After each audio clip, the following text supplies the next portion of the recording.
Roll of Eyes is the same as the Black Book? Is this different books you're talking about? These are different books we're talking about. Now, remember the Black Book that was released to the public, that's only half of the first chapter. There's 19 tablets altogether in the sacred records of Panis Dior Amanubre Akta, and there's 19 tablets within each chapter. So the first one that was released to the public that most people have, even in the second printing, is just the first half of the first chapter. The whole chapter is 19. Now, some of the teachers had that released to them, and you hear it referred to as the Black Book Part 2. But that just makes up the first chapter. There's still 18 other chapters, okay?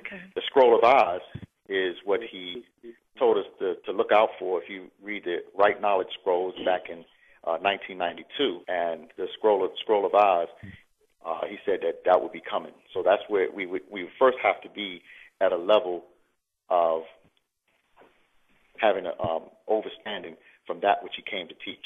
So from 63 to 1970, he wrote a series of scrolls. The first one was The Mechanics of the Mind, as well as Bible Interpretation and Explanation, as well as Non-Ball. And there was 9 counts, and only 4 of those counts were actually released to the public. Jamal, question? Yes, Ron. Yes, go ahead. Okay. The question is actually coming out of the Holy Tablets, chapter 1, tablet, page 9, verse 82. And okay, so I was listening at one point to Western scientists theorize on how galaxies, as they expand, can actually merge and, in a sense, collide with other galaxies. Okay, so with that thought, again, that's like I said, that's Western scientists theorize. Verse 82 of the Holy Tablets speaks of this solar system soon to become a tri-solar system in preparation for the Elder's arrival. The other suns are already on their way. And it goes on to speak about the Pistol Star, which is also spoken about in the introduction to the Black Book. Yes. The question, I guess, is this literal? Am I to receive this literally as the solar system was going to become a tri-solar system as Ilion? Yes, that is correct. But when you say they're on their way, because of our lack of comprehension and understanding of information, we're looking at it that somebody's moving the suns to us. No. That's why I brought up the point of, like I said, Western scientists theorize with the expansion of galaxies that solar systems can actually collide and become larger by. You follow what I'm saying? They are correct in that theory. They are correct. That's why we teach that there was 19 planets, and those planets exploded to become 19 galaxies. Right. So that's what I'm kind of visualizing when it says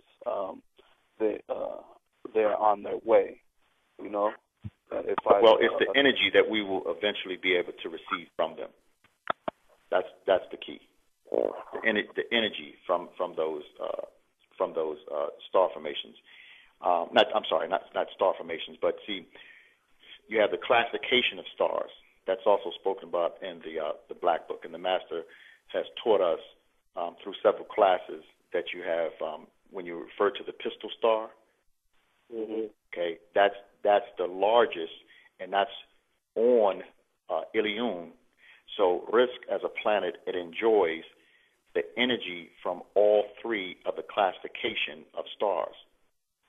In ancient Tamaray, it was referred to as Atum, Atun, and Amun. In Sumeria, it was referred to Utu and Apsu and Shemesh.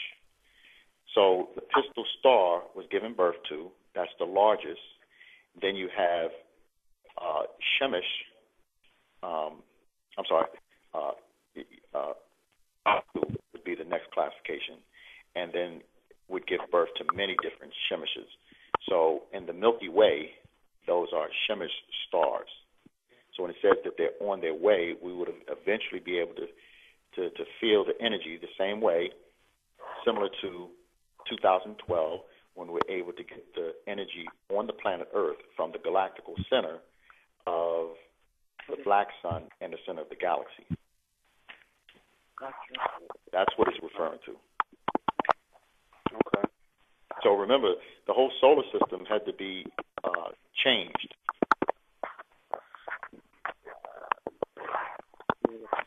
Had to be changed, or is changing? Had to be changed after the crash occurred 24 billion years ago.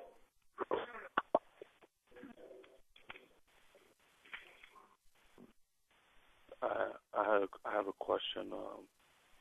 If you can just go to page 37 of the cycles. Okay, I'm with you. Okay. The question is simply the diagram or the chart, Bad Times of War, is this in relation to the sun and moon cycles? Earlier in the scroll that it says where the Luciferians waged war. Is that what this chart is describing?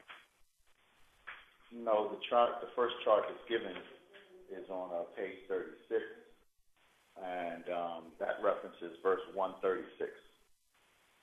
All of this was taking place 49,000 years ago with the movement of the stars to mark the passing of Binu and Pahinu.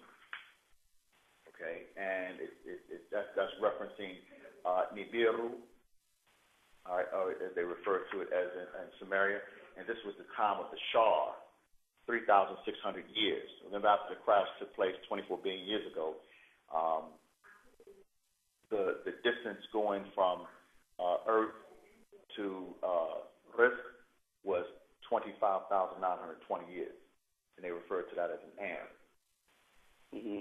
So then it goes on to explain, so now in the last 7,000 years of the 49,000 years, you have just lived 6,000 years of it.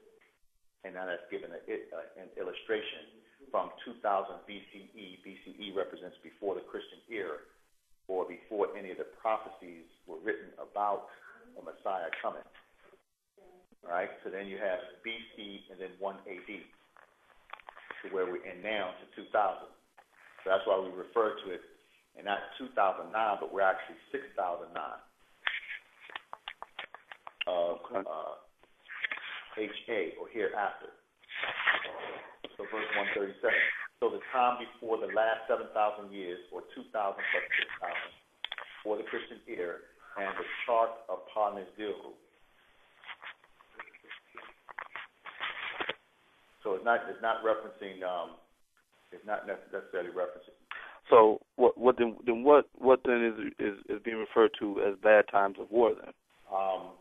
These are the times, like it's referencing, like in the book of Revelations, right? There was war in the heaven. Michael and his angels fought against the dragon. It's also referencing the period of time that you find in the introduction of the Black Book, when the beings from a dying star visited this planet Risk, and they met them with open arms, and then they decided that they wanted to take over the planet as well as the whole star system. Not just sun and moon cycles. It's talking about the periods of time when they waged war in the heavens. 138.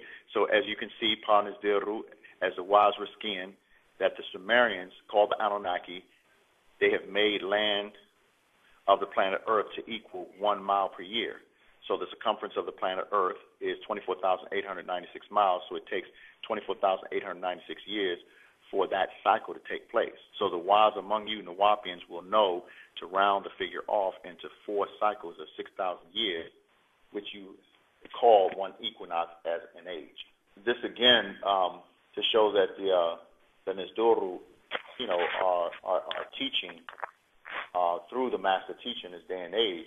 These are questions that was raised from even in the Holy Tablets. This is a section in the Holy Tablets that's been brought up to date.